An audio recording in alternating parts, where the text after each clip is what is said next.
Good evening, everyone. Thanks for joining us. Sorry about the late notice concerning our planned meeting for last night. But moving forward, we're going to get started today. We have a number of clips that we're going to get to, as is the case normally. Some of them we're going to hit real quick. We won't even necessarily go all the way through the clip, and then we'll move on. Please make sure that you use the chat if you have a question, and then Gregor will review it. And if it seems to be timely, we'll shut it down, answer the question at the time. Otherwise, we'll pick up the question at the end. Our clips tonight are going to all come from the SEMSO. Four games: Chelsea, Edwardsburg, Heartland, Novi, Pinckney, Corunna, and Celine Dexter. I had a friend that was at the Heartland Novi game, and he gave me a couple of clips to look at. He was really impressed with the crew. So just kudos to that crew. So without further ado, let's go ahead and get started. The first clip is going to be a formation situation. Now, what... that doesn't look like, okay, yes, it is. All right, so look at what we have here for our tackle on the right side. Now, is this horrible? No, it's not the worst formation that I've ever seen, but early in the game, here's an opportunity, line of scrimmage people, to get to that respective coach and say, we need to get your right tackle up on the line. Trust me, they're not going to get closer to the line. If anything, they're going to back up. So take the initiative, be preventative, clean things up from the very beginning so that we can avoid administrative fouls later on. Okay, next clip. All right, what we're going to get here on this particular play is going to be a short wing forward progress spot that we're going to allow to occur downfield. Now, this is also early in the game. We have to be ready from the first snap of the game. We can't allow or expect that we're going to have a series or two to settle in. We have to be prepared to go from right from the get-go, from the opening kickoff. Now, what we need to do here is we need to do a read and react. Deep wing at, well, both deep wings, but particularly the deep wing at the bottom of the screen needs to see this pattern develop quickly and start giving ground. This guy's going to come right up the seam and get some depth right away. We've got to be able to see that. Even though that's not necessarily your key deep wing, you need to, no one is pressed anywhere across the field. So we've got to keep a wide perspective and see this coming. Same thing with the back judge.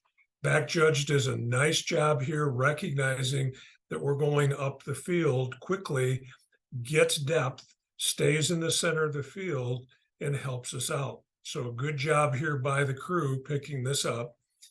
The deep wing stays out of forward progress, allows the short wing to come down and take it.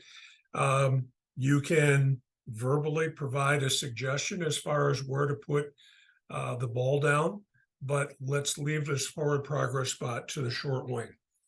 All right, next clip. This is going to be a good no call for UNR late hit out of bounds. Now, what you're going to see is that indeed the runner is going to be hit after he's out of bounds. And it's the second guy that hits him, number 8. The point here is that the runner is not displaced.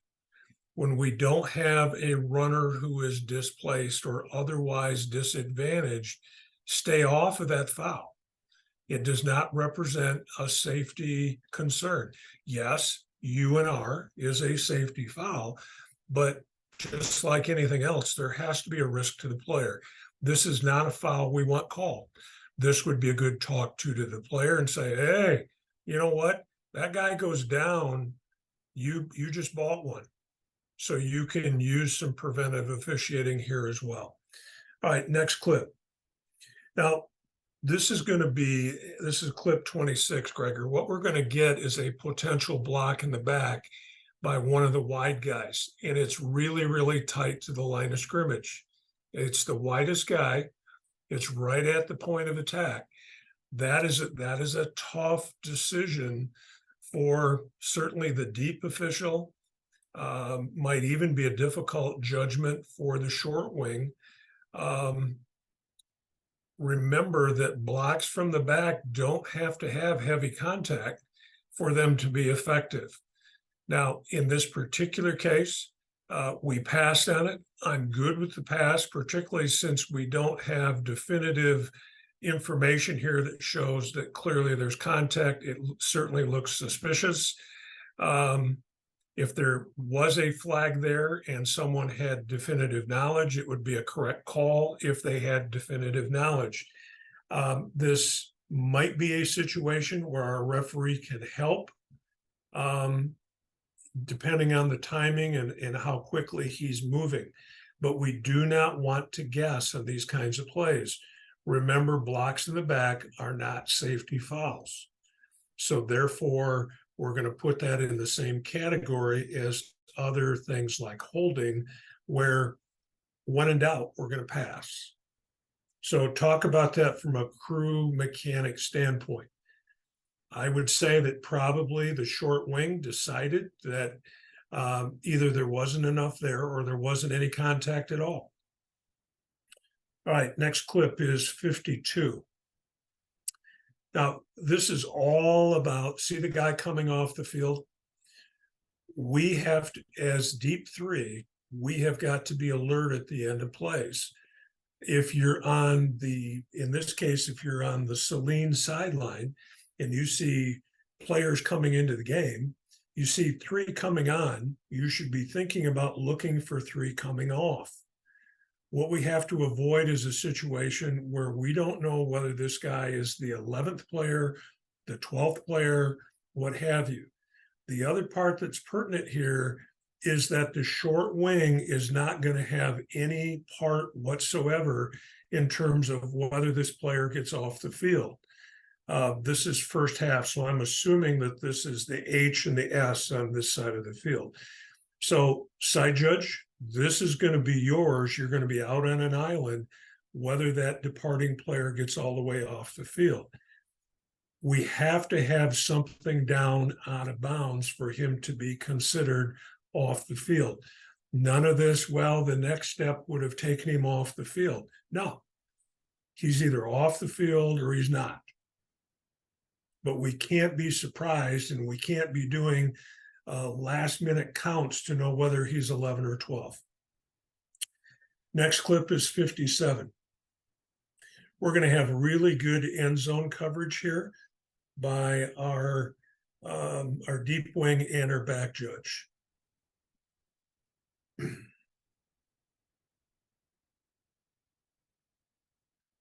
Now, notice our back judge comes over to the hash mark.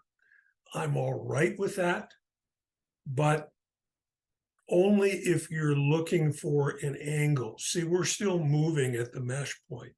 I would rather see our back judge take a couple of steps, be a couple of steps short of that hash mark extended into the end zone, get set, and then be prepared to respond to whatever takes place.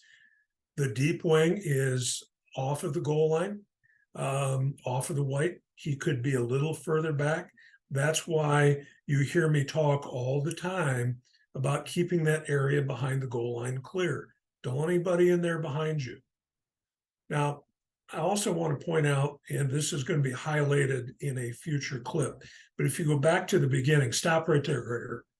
All right, notice at the top of the screen, it looks like you've got a soccer goal and also maybe a rugby goal.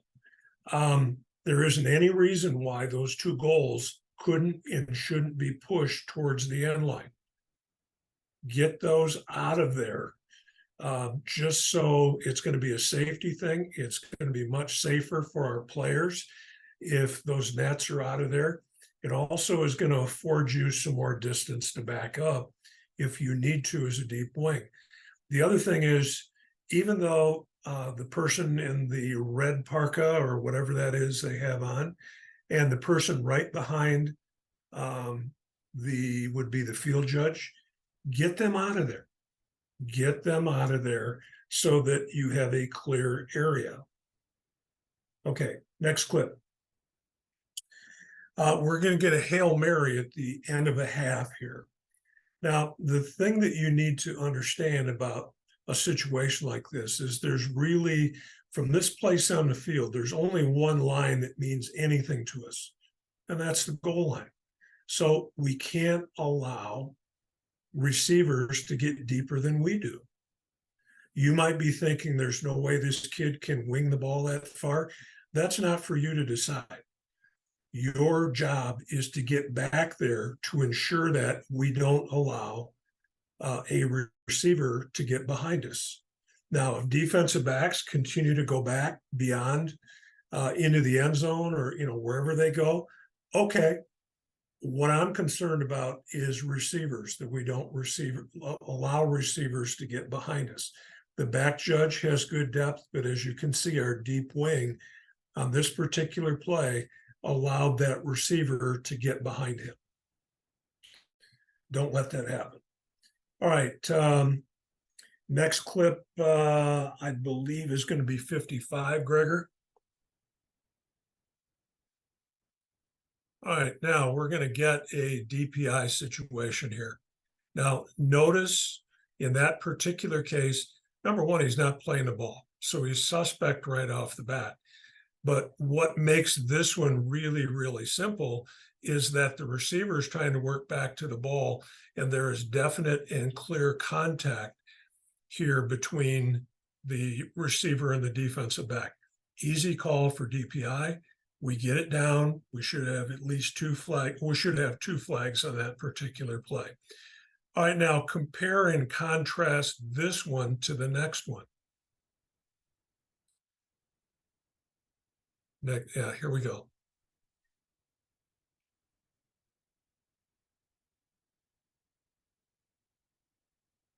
That's not what I was expecting.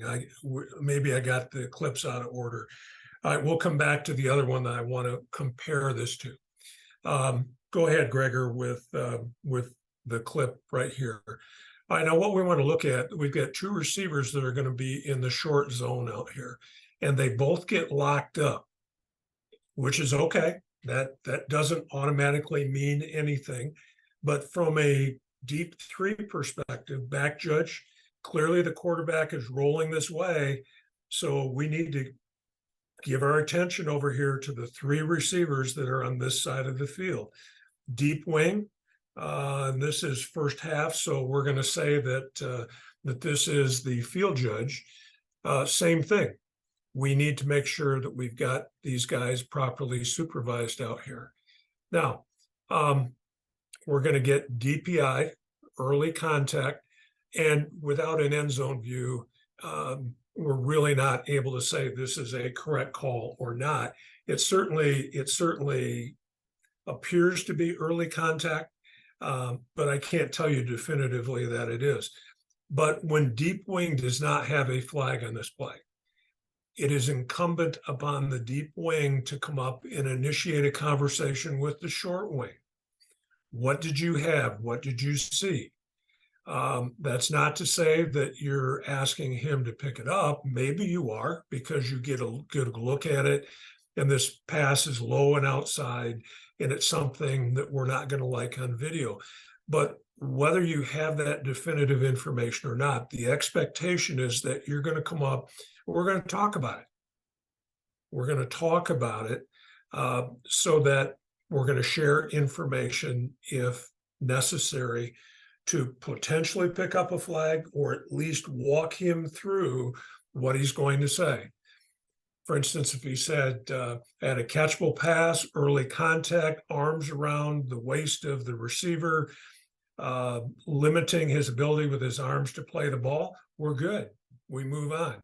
But don't assume anything in this game. Come up, have that conversation. Next clip.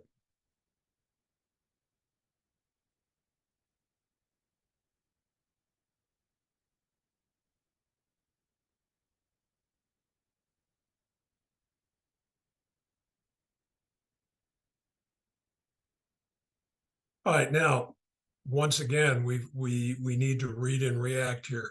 We've got double double, and this is what clip number is this, Gregor? Rich, this one is clip 100. All right, so this is clearly second half. So we've got field judge at the bottom of the screen. We've got to see these receivers coming off the field or coming off the line, getting deep. We just can't let people get behind us. We've got to stay ahead of it. All right, next clip. This is going to be a catch, no catch situation.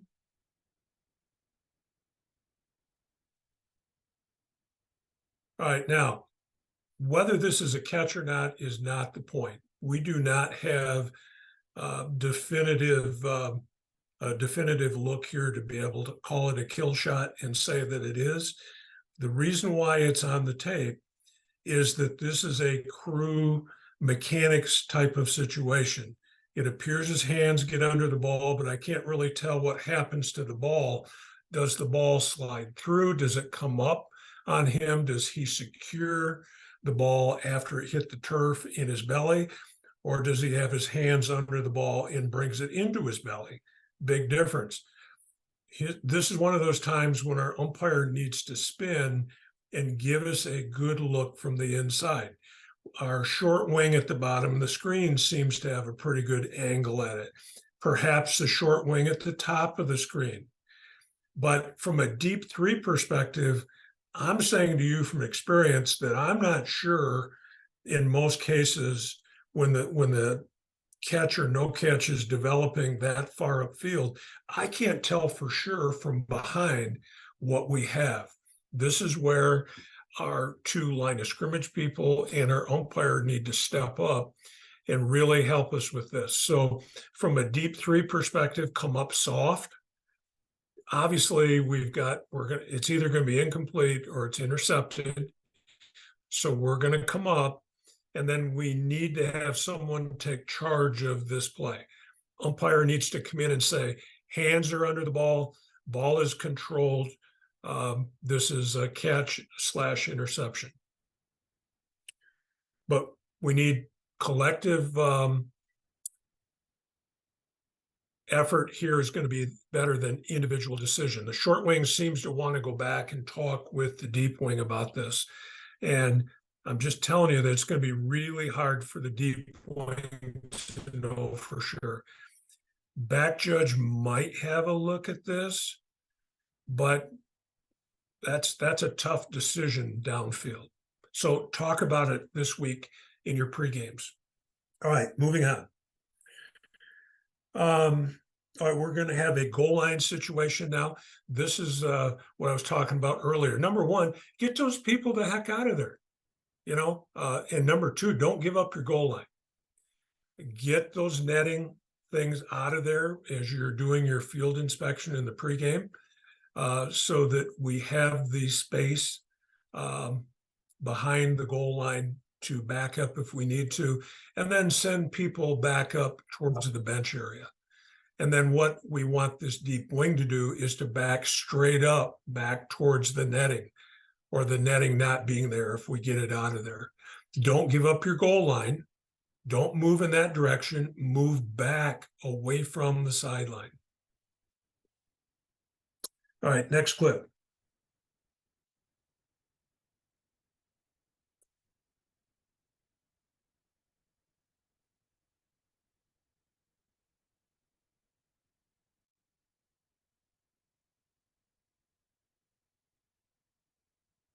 All right, I want to talk about this from a forward progress point of view.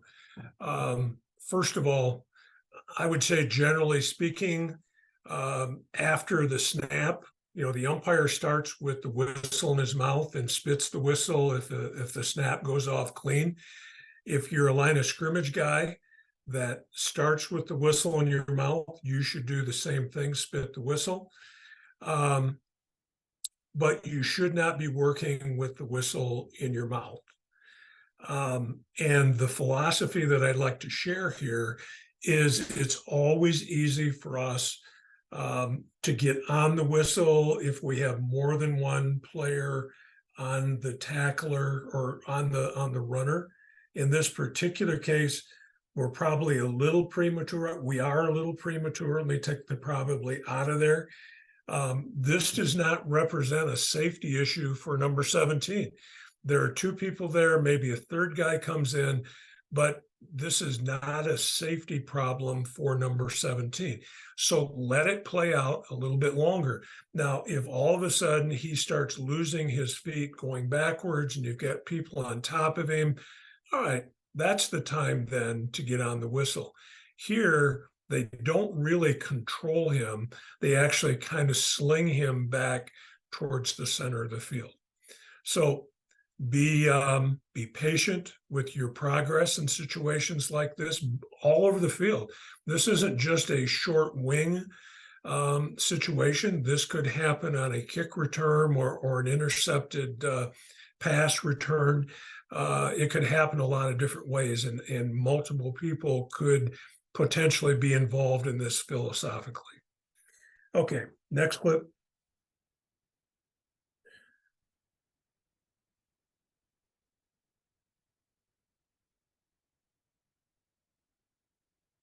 All right, take a look at the top of the screen now.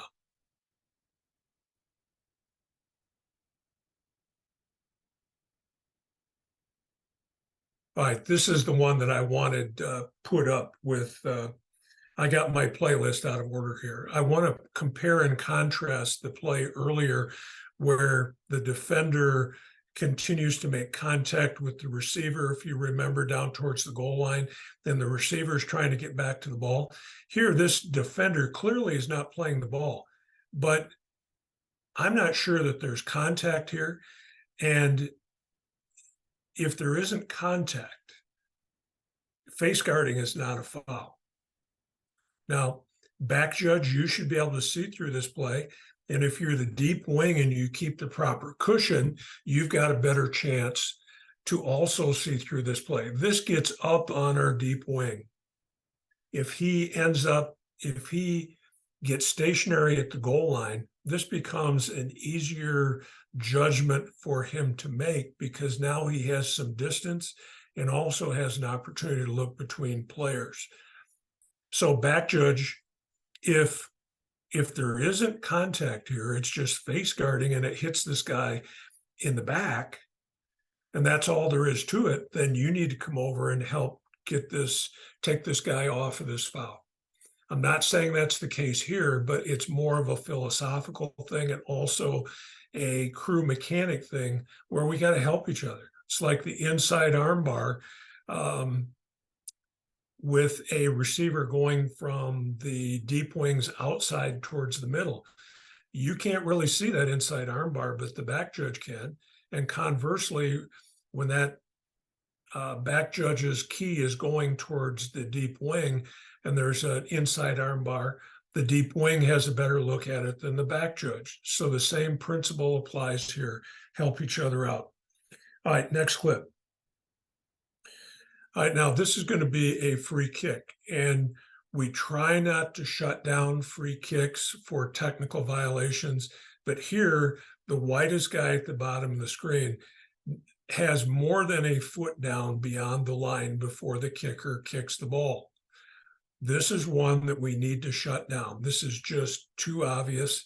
It's too big for us to say philosophically that we're going to pass on it. See, he's got a clear foot down before the kicker even makes contact with the ball. Make that a dead ball, KOF. All right, 163 is going to be an example of a reverse mechanics play. And we didn't really spend a lot of time on reverse mechanics earlier in the season. Now, this interception is going to be negated by a roughing the passer, but that's not the point. Our short wing, whether he realized there was a flag down, doesn't matter. When you recognize short wings that we have a change of possession, you need to get on your horse. You need to get busy and know that your deep wing is going to come up and take this forward progress spot. We're going to have another reverse mechanics play in a few minutes here that will better illustrate this. But good defensive play, and now we've got to go into, just like a punt return, that short wing has got to get depth, because if this goes all the way to the pylon at the other end of the field, you need to be there. All right, next clip. All right, we're going to get a player coming onto the field late. All right, now I'm assuming that the referee shut this down. He's not in the screen, but I don't know. Maybe someone else saw it. But when this snap goes and this kid is on the wrong side of the ball, shut it down. Do not let that play go. Because what's going to happen is, if we let the play go, he's going to run and he's going to nail that quarterback from behind. And then, well, it's just not going to be good. So that's got to be a dead ball foul for illegal substitution. All right, next clip. Hey, Rich, I got a question for you on this clip here. Okay. Do you see in the very bottom right corner the referee and the looks like the short wing talking to the coach?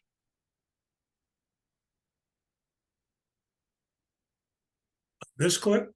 Yeah, in this clip, I can see the white hat is in the very bottom right corner, and then the short wing is down there, and they're talking to the head coach on the sideline there. So it looks like Oh, okay. officials Good weren't pickup, even Gregor. in position. Good pickup. Yeah. But see, and I don't know what that's about. Thank you for picking up on that. But let's say that we are in normal position. And it may be that this offense was going before the ready for play. Let's say that everything is legal. We have had a ready for play, and now we're trying to get the 11th player onto the field. And by the way, you're going to shut it down whether this is 11, 12, 13, 20, whatever the number is. When you've got a player on the wrong side of the line of scrimmage, you got to shut it down so that we don't have something bad occur. That's really the point. But yeah, if they snap before the ready, then technically this is delay a game on the offense. Good pickup, Gregor. Thanks, All Rich. right. Thank you. All right, next clip. Is this 168? No, this is. This one's 166. Okay. All right, now, unusual play. Late in the game, quarterback actually fumbles this ball. His arm moves forward, but the ball is already out. So the referee correctly rules fumble, not forward pass, and the passer is able to still execute a pass. For some reason, the deep wing moves off of the goal line. And I don't know why, whether he thought this was going to be reverse mechanics going the other way. But in this situation, we got to stay home because we have a play. And fortunately, it ends clearly in the end zone. But let's put this play where this runner falls somewhere between the 1 and the goal line. We've got to have our deep wing there protecting that goal line and making that judgment. All right, next clip.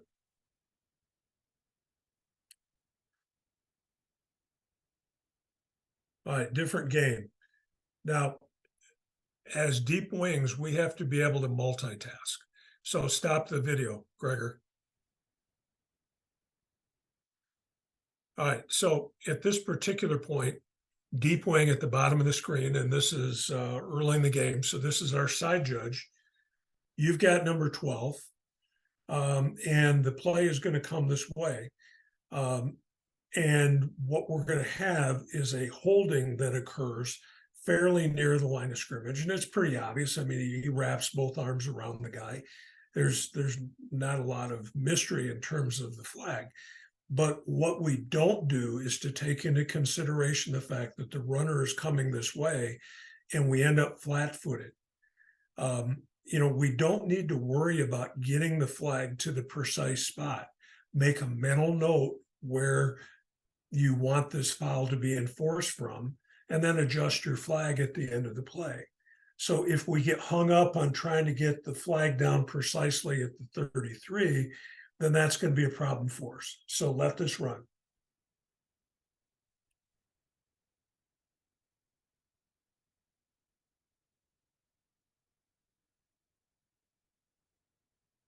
See, he locks him up, wraps him up.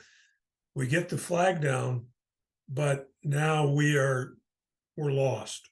We lost our cushion. Get the flag out as you might even be moving. You might see this runner coming. So you're shuffling towards the goal line. You can still put that flag out there as long as you get it out into the field and it's visible. We'll adjust it later on. We just can't give up our cushion this way. Back judge does a pretty decent job, gets pretty close to the goal line, but the deep wing at the other end, and by the way, apparently goes out of bounds. We don't get the short wing coming down. Now, if it's inside the two, or at the two, it's the deep wing's spot anyway, but we should be getting the short wing coming down supporting this play. All right, so oftentimes we have to multitask. All right, next clip. This is going to be a broken play, and we're going to get blocking downfield. Now, the point of attack is something we have to take into consideration. Quarterback's going to scramble around. Now he's going to run. All right, now you got number 12 there at about the 25 at this point. We've got to see his actions from the beginning, but short of the guy doing a Hulk Hogan slam down, we're not going to have a foul more than likely right off the bat, because we need to see what happens. If this guy gets tackled 25 yards upfield, we certainly don't want to have a flag down at the 10-yard line. So we have to judge these blocks downfield as the runner is nearing that, making it the point of attack. So stop it, Gregor. Can you take that back a few frames? All right, so back judge and maybe our side judge, you're looking at number 12, but you also should take into consideration that there's a lot of distance between this engagement and this runner. Now, someone, probably the side judge, probably the back judge, should be looking at the opponents that are right now at the 34-yard line, because that's going to be a potential block. All right, so go slow now.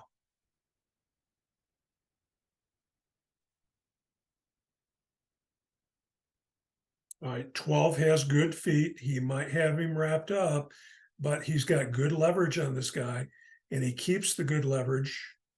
Go a little further.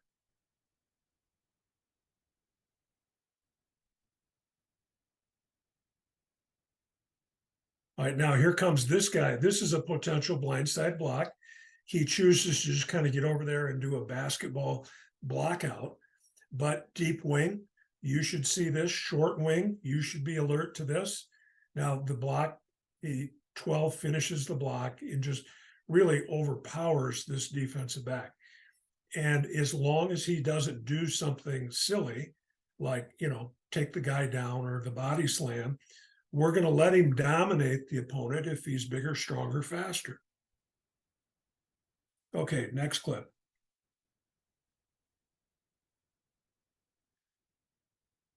All right, we're going to get a goal line situation now in terms of where this runner's forward progress is stopped. Now our deep wing started at the appropriate spot. He backed up to the goal line. The runner goes down inside the 2.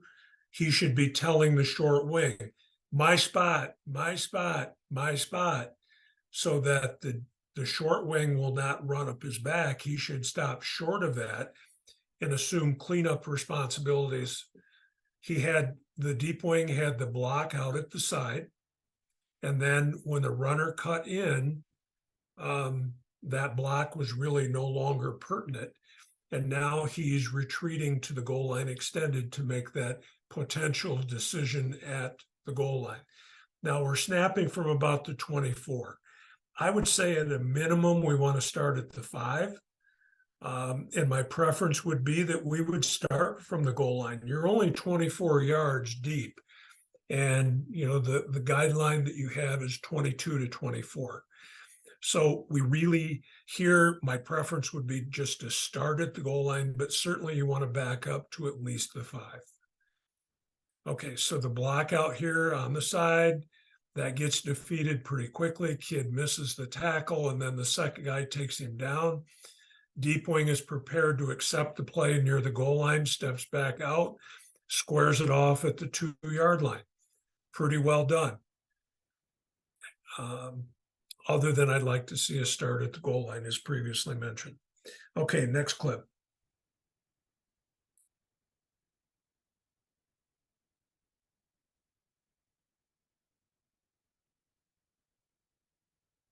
Is this 51, Gregor?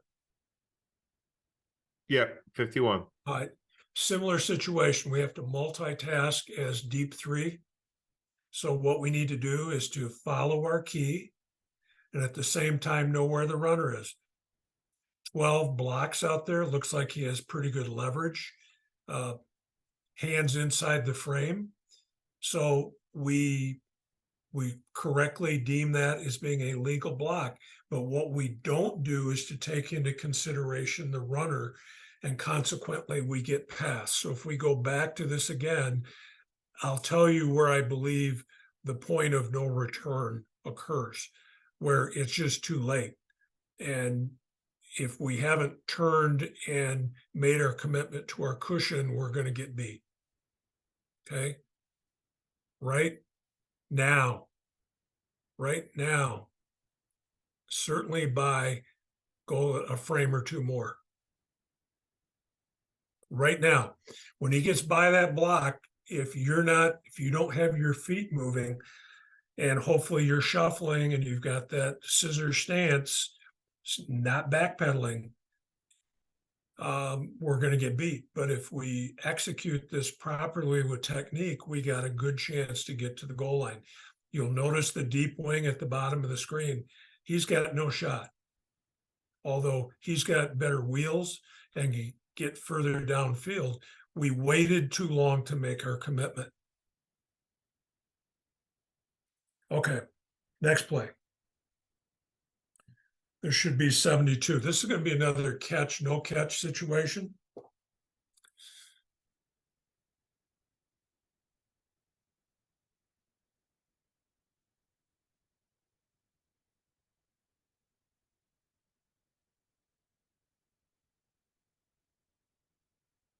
All right, now every situation like this is a little bit different. This one is going to open up to the deep wing. It's going to open up to the short wing, maybe the back judge. Umpire really is not going to get a good look at this. So between the officials that do have the look, we know, first of all, that if the receiver, or in this case, the defensive back, does not get his hands under the ball, nothing else matters. This is going to be an incomplete pass. If the player is able to get his hands under the ball and is able to control the ball with his hands, we know that the ball can touch the turf as long as the turf is not used to secure the ball. And then the final piece, of course, is that because he's going to the ground, he's got to hold on to that ball. If that ball comes out or it's bobbling around in there around his waist or his chest, it's going to be an incomplete pass. But this is where we've got to work together to ensure that we end up with the right outcome. And what we're looking for is someone to come in definitively and say, I had a look at this, hands are under the ball, firm control, survives the ground, this is a catch. Teamwork. All right, next clip. We need to look at the, hold it, Gregor, take it back. Different game. Here's why formations matter, all right? And I know this is a deep 3 meeting, But from a crew perspective, this is something you need to talk about. If the guy at the bottom of the screen, the short wing has got to dictate, he's got to indicate where this guy is. He's either off or he's on. Now, it appears to me that this player is off. Now, if the arm goes out that shows, yes, we're recognizing him as being off, then what that says to the short wing at the top of the screen is, okay, for us to have 7 players on the line, the third guy in from the sideline, who is normally thought to be a wide receiver, has got to be ineligible by position. It's the only way this is a legal formation. If we're judging this wide guy to also be off, or even the widest guy to be off, now we got more than 4 in the backfield. Why does that matter? Well, from a defensive perspective, if this guy standing up is not an eligible receiver, then he doesn't have to be defended from the standpoint of a pass situation. Now, let's just say, for the sake of discussion, that this player is ineligible by position. The deeps are not going to know this, at least not for sure. We may have our suspicion, but we're not going to know. We're going to officiate this play as if that third player in is, or maybe even the widest guy, if we're judging the third guy in to be on the line. Okay, regardless, if the guy that we think may be covered up, if he goes downfield and he gets fouled, we need to throw the foul for whether it's DPI or well, if it's personal foul, it doesn't matter. But we need to officiate it as if he's an eligible receiver. Now, if short guys, if you see we've got a flag downfield, you ought to be coming in and saying, hey, if you've got this on, if you've got DPI and the player fouled was number 87, that's an ineligible receiver. Okay, now we got to change everything. Now we don't have a defensive foul. We've got an offensive foul for ineligible downfield and illegal touching. So these details matter. And that's why it's so important from a crew perspective that we identify where people are and clearly signal so that we know what's going on. And teams will try to play with us and with their opponent in this regard. And maybe at the end of this play, the wing official at the top of the screen says to the Novi coach, you know, number such and such was ineligible by position because of et cetera, et cetera. Get some confirmation over there, because later on we may end up having to foul a situation and he's not going to be happy. And if we've at least brought it to his attention earlier in the game, then we got a whole better chance of being supported than if we don't. Okay, enough on that. Next clip. All right, we're going to get a holding at the point of attack, and this is picked up really nicely by our back judge. You'll see the flag coming out from the end zone view when we get to it. Initially, the contact is good. He's got good leverage, but then the guy defeats him to the outside, and his solution to that is to grab the guy around the shoulder pads and the neck and pull him down.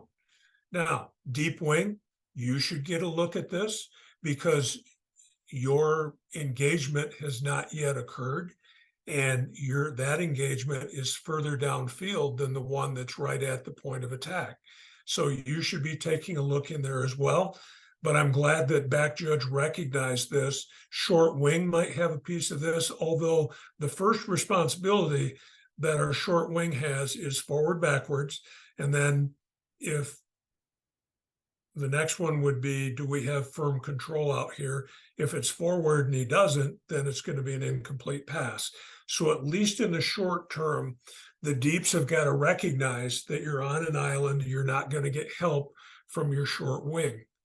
Consequently, we've got to be prepared to deal with both of these blocks out here. This is a good get, grab and restrict, point of attack, and we get the flag down. Now, what we want to do at the end of the play is to come in and adjust this flag. This foul is somewhere around the 40-yard line, give or take.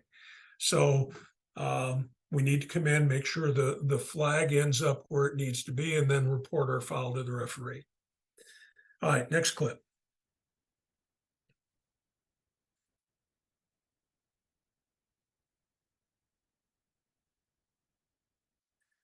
All right, we have really, really good punt mechanics here by our deep wing.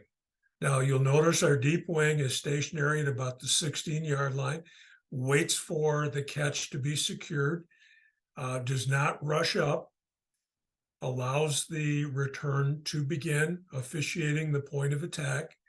And then at the conclusion of the play, when the runner is tackled, he comes up very much under control and squares off forward progress. That's what we want. This is what we want. We're getting too much where we're moving up too quickly. We get excited. We think we got to hustle up there when really what we need to do is to stay back, keep the big picture perspective, and then move up with purpose. We know we're going to put this on a yard line. So as long as we're within a yard or so of where this progress point ends, we're good.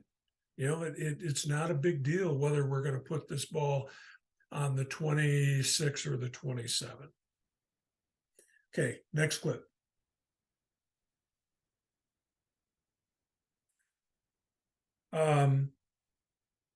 Here's one where we need to adjust to the depth of the kick. Now, we need to take into consideration a couple of things. First of all, we need to read the ball off the foot of the kicker to know, first of all, direction of the kick, but we also need to get an idea in terms of where this kick is going to go. This kid catches it pretty well. Kick returner clearly backs up. Deep wing does not immediately respond to that, ends up parallel with the catch when we should be 5 to 7 yards deeper. Okay, so adjust to the kick. Now, just like if you played baseball, if you were anywhere on the field, but particularly an outfielder, you always kept track of the flag. How strong is the wind? Which way is the wind blowing for pop-ups and fly balls? So we also need to be aware of how much wind we have. Is the wind in the face of the kicker, or does the kicker have the benefit of the wind? That's going to affect the depth of the kick. All these things we need to take into consideration. So this is week 2. So as we move forward, deeps, we need to be thinking about adjusting to the depth of kick so that we maintain the proper ratio behind our kick returner, which helps us not only with protecting him, but also gives us a great shot at the point of attack and the blocking that will be occurring in that general vicinity. Okay, next clip. I know here we're snapping from the 39. So goal line has got to be in play. We need to start from the goal line and work forward.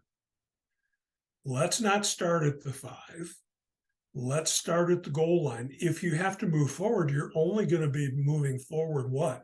Maybe 10 yards, as opposed to having to find our goal line. The other thing that hopefully you've noticed is that we had 2 kicking team players who went out of bounds. That's another reason why we want to be deeper, why we want to be wider, why we can't have tunnel vision totally on the football. Now, short wing, you should see these players out of bounds as well. Now, I understand you've got responsibilities for the players in the middle of the field, but I don't see a lot of activity in the middle. As this ends up, your vision should be going down the sideline, and someone else should see these players out of bounds. Now, mechanically, when you see somebody out of bounds, you should drop your hat, which is an indication that you've recognized that you have a kicking team player out of bounds. Now, I wouldn't foul this. These guys aren't leaving the field for a specific purpose of advantage, but we do need to identify the fact that they have been out of bounds. And if one of these guys who did go out of bounds gained an advantage, like going around an opponent, or was able to get to the goal line because they broke the rule, yeah, now we're in a position where we clearly need to consider a foul. But we need to put the hat down for sure, which tells everyone that we did see it. So snap from the 39 ought to be automatic for the deeps to start at goal line, and we're going to be at that 45 degree until we confirm the fact that the ball in flight is not going to challenge the pylon. When that happens, then you move to goal line extended. So let's take care of that this week. All right, next clip.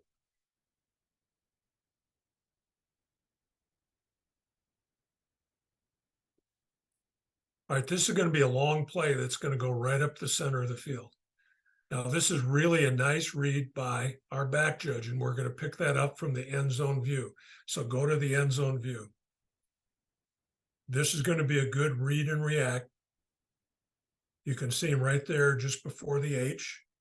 Reads this, starts moving. I'm okay with backpedaling a couple of steps, but then you can see he opens the hip, begins to shuffle and run, and his shoulders are parallel to the sideline towards the action of the players. Keeps his depth. We've got a big picture perspective of everything that happens at this dead ball spot. This is the kind of mechanics that we want to consistently see performed by our back judges. Deep wing, good cushion up there at the left side of the screen. We officiated this play really, really well. The side judge, maybe that's the field judge, probably first half, also got good depth. These are the kinds of reads that we need to do play after play after play. They need to be habitual. Okay, next.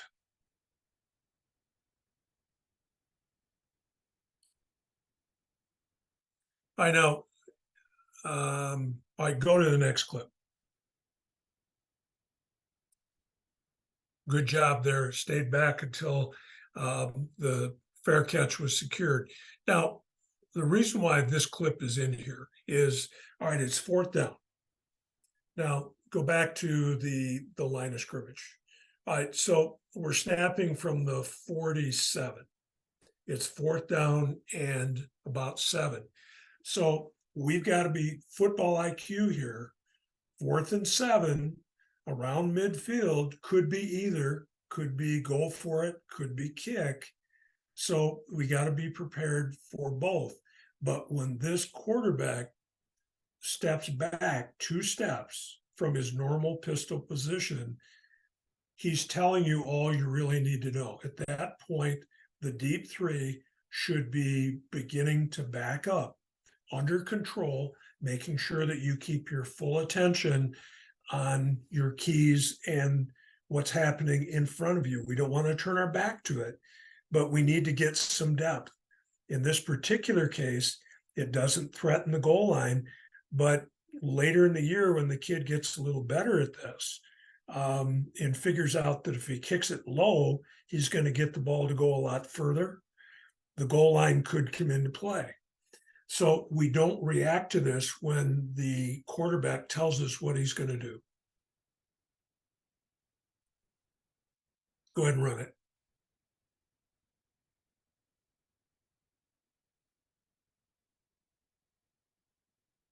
Back judge did. He got back there to the goal line, which is good. But our deeps need to do the same thing. Distance is your friend. And if they do go for it, all right, maybe you're a little deeper than you normally are. Maybe you're a little deeper than your 24, but you can still officiate your keys and the people in your area and still make good decisions in terms of whether there's a foul or not. Okay, next clip. A couple more, and then we're going to call tonight. All right, now here we're going to over pursue. See, we recognize that this is going to be a fair catch, and we move up much, much, much too quickly. Back judges, angle is what you need, not proximity. We don't need to necessarily move up so hard towards this kick returner. We just need to have the angle. Now, in this particular case, the ball cannot be advanced. It's a muff. So it's going to be dead. We're firmly secured at the point of recovery. But let's say instead of cleanly fielding this ball gets muffed by this player who recovers. So number, what is that? 25. Let's say this hits his thigh board and now it shoots towards the goal line. And now in pursuit of it, he and other players continue to muff the ball. And now all of a sudden the goal line comes into play. It's not impossible for the goal line to come into play in a situation like this. And we know until firm control is obtained by one of the players, if this ball ends up breaking the plane of the goal line, the status is still a kick, right? So the result of the play is going to be a touchback.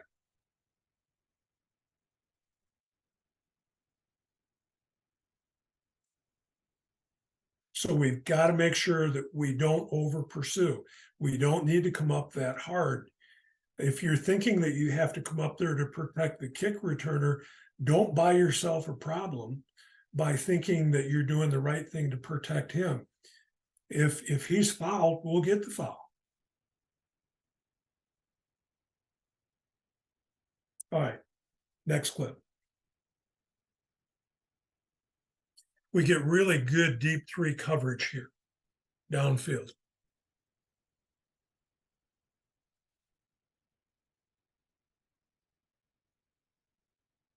Now the back judge has to do a little pirouette, does a nice job with that, continues to maintain his cushion, gets to the goal line. We've got this really, really well covered. But once again, he quickly gets out of his back pedal. Where we get messed up, two ways we get messed up deep three on losing our cushion. Number one, we backpedal too long.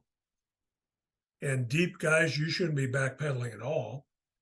And then the third thing is we fail to read and react. We fail to see the runner breaking clear or the receiver breaking clear to run a deep pattern. That's where we get into trouble. This is really well handled by our deep three. All right. Let's go to the next clip, which should be 145. Now, you don't have the benefit of this. This is late in the game, though, and Team A needs the ball back. You can see that Team B is anticipating a short kick. All right, so after the PAT and before the kick, all three officials on both sides of the field should briefly come together and talk through responsibilities. So for the umpire and the back judge, the first responsibility is restraining line. And because this is probably going to be a short kick, that line is a plane. And actually, in this particular case, we're going to get a flag down for KOF, which is really unfair to the receivers because this had to be re-kicked when they recovered the ball. But that's how the Federation rule states it. So that's what we have to do. So that's his responsibility. But the official in the middle, your primary responsibility is going to be blocks. Does one of the Team A players block before they're eligible to touch the ball? This is pretty close. Team B comes up and fields this ball actually a little in front of their restraining line. But if these players come down and try to blow up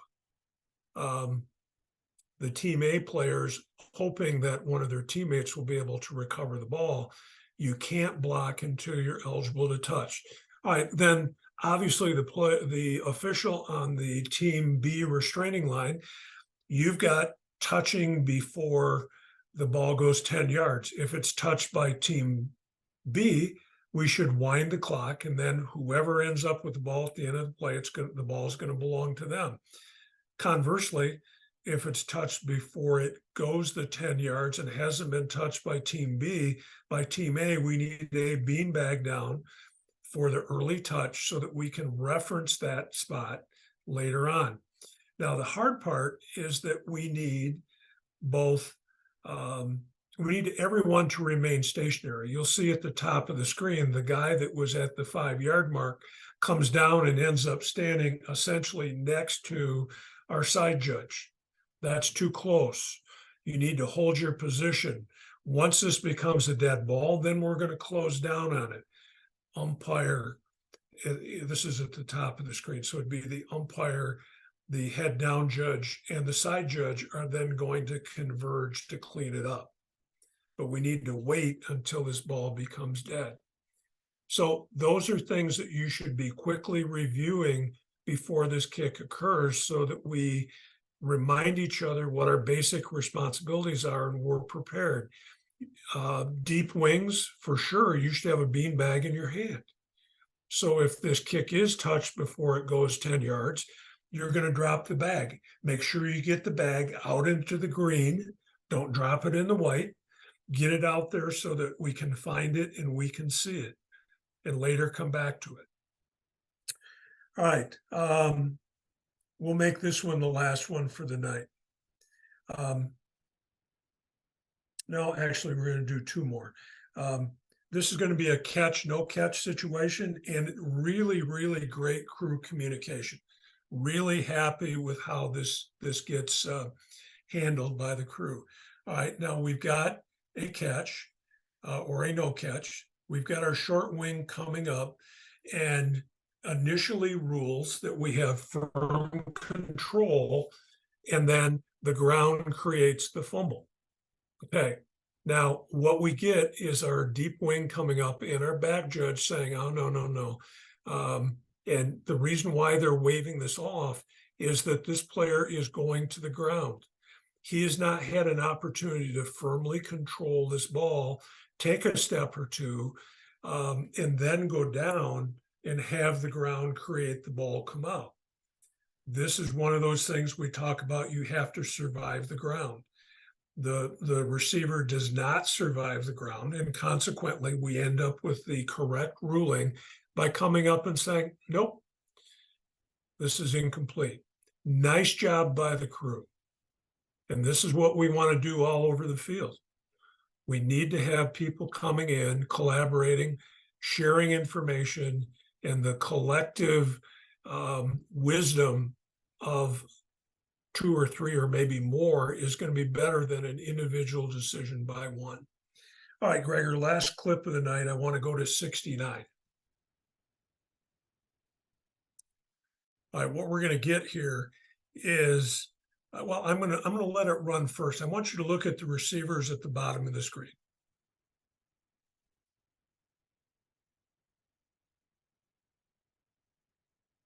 Okay, so now if you're working this game and somebody comes clear that clean, that easily, it always used to give me some acid reflux in my stomach. It was like, oh man, how did he get that open? And you're immediately thinking OPI, right? All right, now this receiver comes out and probably his intent is to get in the way of this defensive back. That's probably his intent. But, what we need for this to be OPI is for number 26, this defensive back, to show some level of concern, some sense of urgency in terms of defending the wide guy that he initially has. He's very passive. He actually backs up a little bit, which gives the impression either that he thinks he's in zone coverage or, well, I don't know what he's thinking, but this is not OPI. Now, the elements are there. The elements are here. But the other thing that happens, if you look at when the ball is released and when this potential contact occurs, it's very, very close to simultaneous. And in that situation, we're going to recognize that is being legal action. But you may be thinking at the time, oh man, that might have been OPI. Number one, we're not guessing. If you're not sure, keep the rocket in the pocket. And if there's something else that needs to be called, then you're counting on either one of your other brother or sister officials to come in and save the day. But this was a good no call philosophically, and also, I believe, pretty close to rule. This is a legal play. Now, if that defensive back comes up, again, shows some concern trying to follow that guy that's going on the post pattern, yeah, now we probably have OPI. So let's pause right there. Are there questions about this? Elements of OPI are there, but in this given situation, for the reasons stated, and just to review, defensive back is way too passive, shows no level of concern, attempting to defend the player that ultimately catches the pass. Either he's in zone or he thinks there's going to be a switch or whatever is on his mind. He doesn't show the level of concern. Therefore, he doesn't get the benefit of the doubt. And secondly, the timing of the contact is very, very close to when the pass is released. Therefore, not OPI in this play, legal play, touchdown, play on. So we're just a couple minutes after 9. Anything for the good of the order?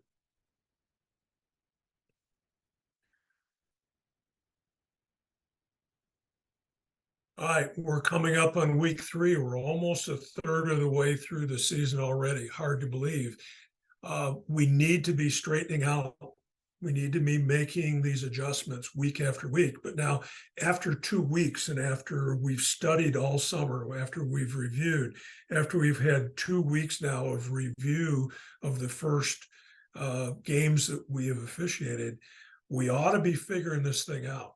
We ought to be getting much more rhythmic and much more accurate in the manner in which we're going about our business.